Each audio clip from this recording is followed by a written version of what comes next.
My wife smiled and said, "Go ahead. Nobody's going to believe you anyway." I smiled back and handed her an envelope. The color drained from her face before she even opened it. If you're new here, hit subscribe before you keep reading, because what happens after that envelope is opened is the kind of thing that changes a person permanently, and I don't just mean her. I'm 35. I fix industrial HVAC systems for a living, which means I spend most of my day in rooftop units and mechanical rooms where nobody can hear me think. That silence became useful, because for the last 4 months of my marriage, thinking was all I had left. My wife and I had been together for 9 years, married for 6, and if you'd asked me in January if I trusted her, I would have laughed at the question.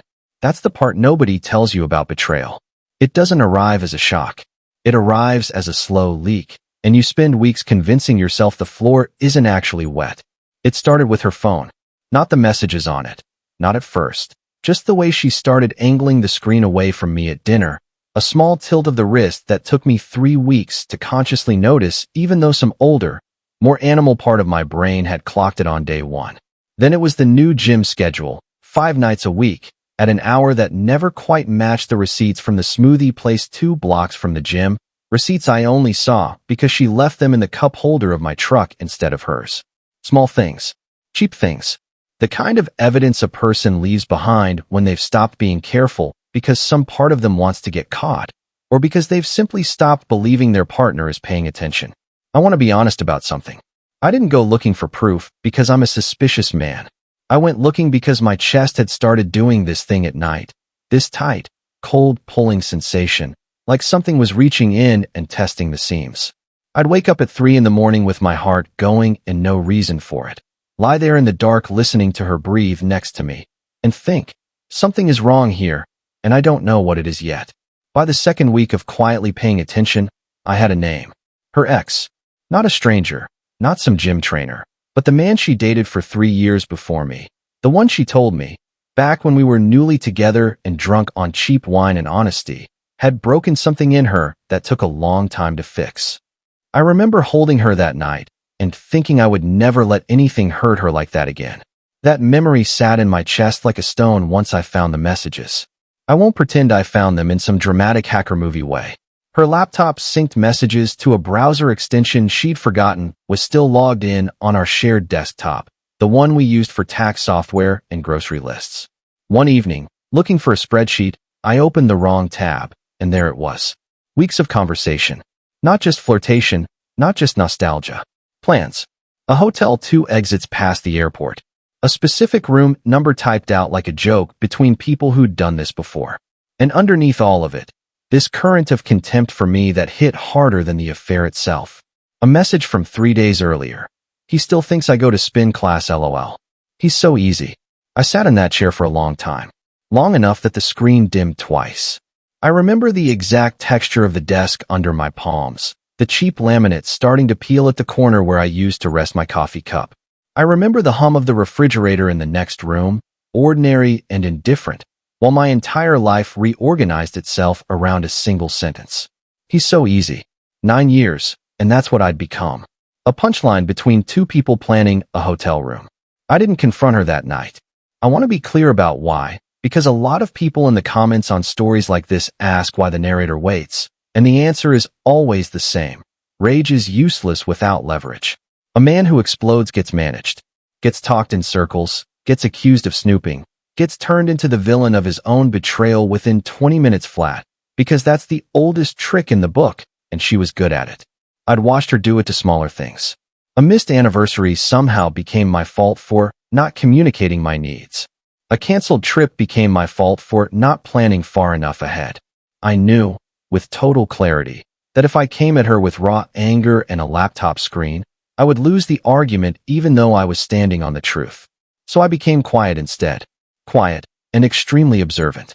Over the following month, I built a file. Screenshots, time-stamped and backed up in 3 separate places, including a cloud folder she didn't have access to and a physical drive kept at my brother's house. Because paranoia, it turns out, is a skill you can develop overnight when you need it. I tracked the smoothie receipts against her real gym check-ins, which I got from a mutual friend's fitness app without ever telling that friend why I was asking. I found the hotel confirmation email, forwarded to an account I didn't know she had. An account whose recovery email was, hilariously, her mother's, meaning her mother had likely helped her set it up. I sat with that fact for 2 days before deciding it changed nothing about my plan, only my opinion of the family. I want to pause here and ask you honestly, because I've asked myself this same question at 2 in the morning more times than I can count. If you found out the person managing your betrayal had help from inside your own family, would you still try to save the marriage, or would that be the moment you let it go completely? Tell me in the comments, because I still don't have a clean answer. By the 3rd week of quiet documentation, she started to notice something had shifted in me, though not the truth of it. She thought I was checked out, her words, thrown at me during an argument about something as small as unloaded dishes. "You've been so cold lately," she said, arms crossed, standing in the kitchen doorway with the specific lighting of a Tuesday evening. That flat yellow overhead bulb we'd been meaning to replace for a year, casting hard shadows under her eyes. "It's like you're not even here." "I've been tired," I said. "Work's been a lot." "Work's always a lot with you." A pause. A real one, the kind that sits in a room and grows teeth. Sometimes I feel like I'm talking to a wall. I remember standing there, coffee going cold in my hand, thinking, you have no idea how much of a wall I've become, and how much of that wall you built yourself, brick by brick, message by message. But I said none of that. I said, I'll try to be better, and watched her soften instantly, victorious, unaware she'd just handed me another data point. The plan came together over 6 weeks, and I broke it into layers, because a clean exposure needed more than one piece of proof. It needed a setting where she couldn't spin it, couldn't cry her way out of it, couldn't turn to her sister for damage control before the truth had already landed. Layer 1 was financial. I quietly opened a separate account and started routing a portion of my paycheck there, small enough not to trigger questions, large enough that by the time this ended, I wouldn't be starting from zero. Layer 2 was legal.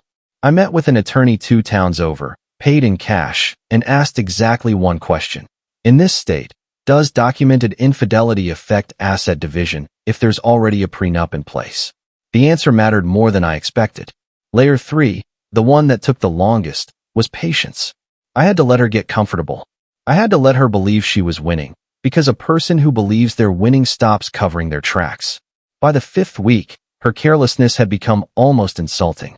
She started taking calls in the bathroom with the fan running, a detail so cinematic in its cliché that I almost laughed out loud the first time I noticed it.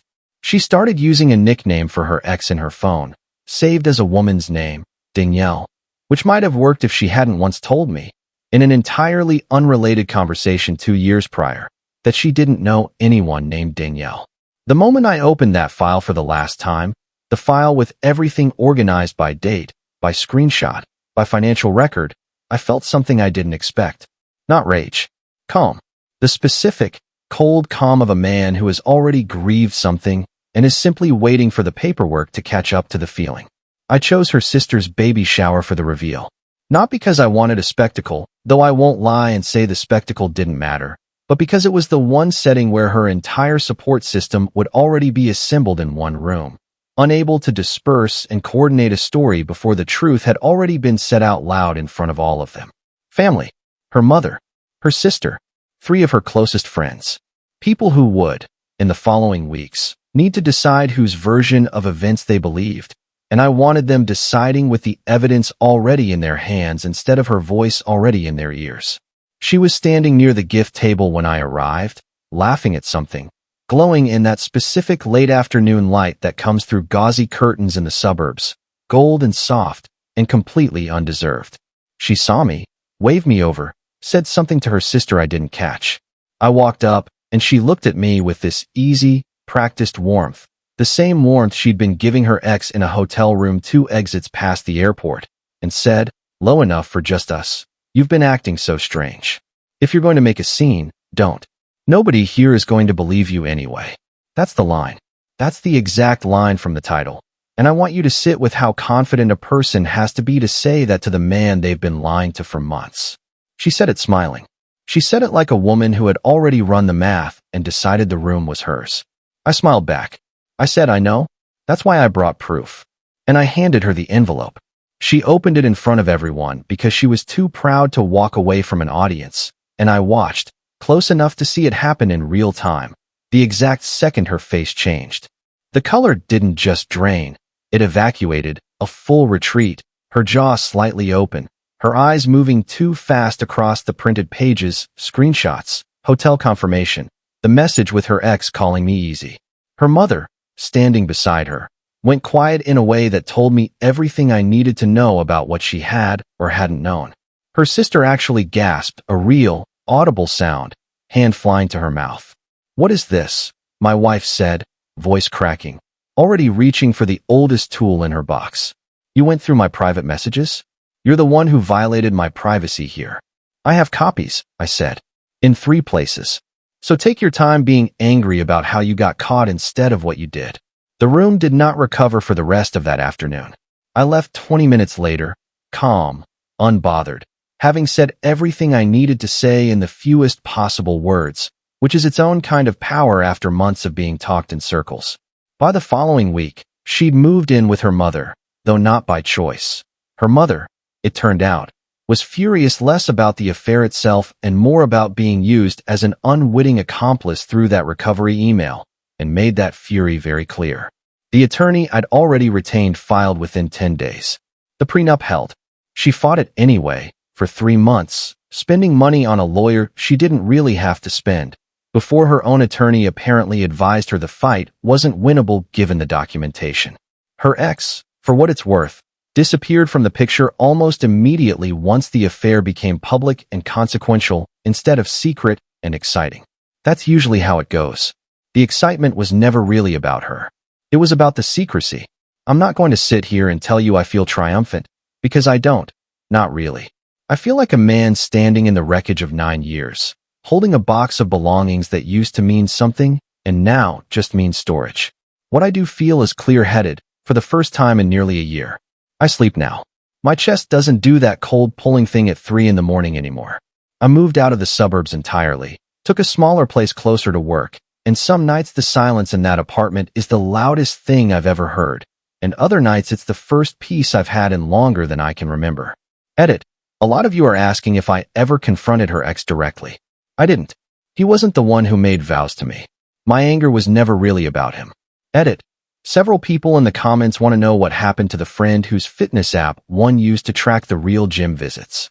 I told her the truth eventually, after everything came out publicly anyway. She apologized for unknowingly helping, though she had nothing to apologize for. We're still friendly, though it's different now, quieter. Edit.